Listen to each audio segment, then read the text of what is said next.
référence dont vous parlez beaucoup, et on en parlera avec quelques objets qui sont sur cette table, ce sont les archétypes.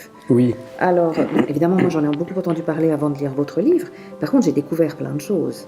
Alors, la première question que je me pose, et si on fait une référence d'abord à votre livre, mais après également au module de coaching que vous proposez chez Wakan, est-ce qu'il y en a 4 principaux, mais il y en a beaucoup d'autres. Oui. Est-ce qu'on est un peu des 4 dont vous allez parler, ou est-ce il y en a un qui est un peu plus que l'autre? Est-ce qu'on les utilise à différents moments de notre existence?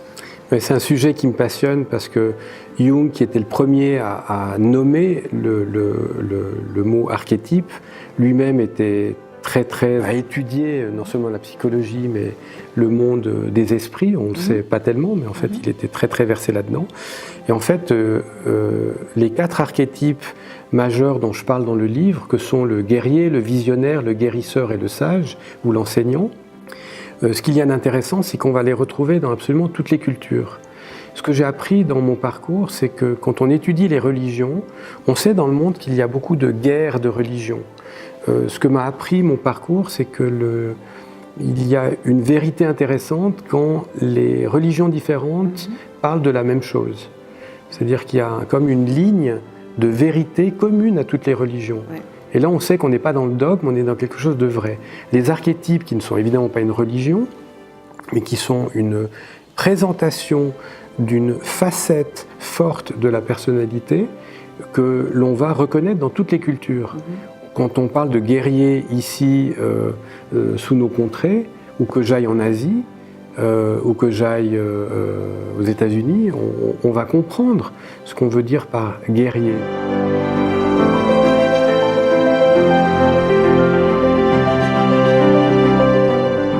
Derrière chacun des archétypes, comme vous le disiez, il y a des facettes.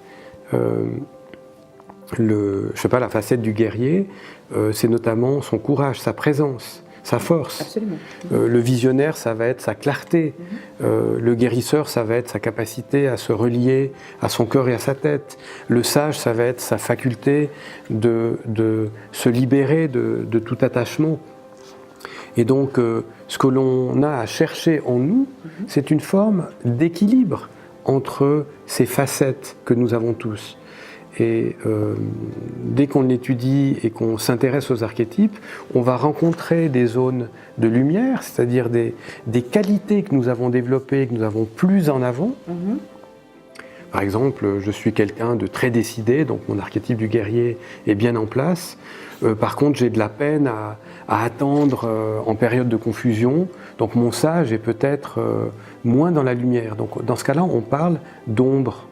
Alors souvent, on a peur de parler des ombres, alors que l'ombre dit simplement que ce n'est pas encore dans la lumière.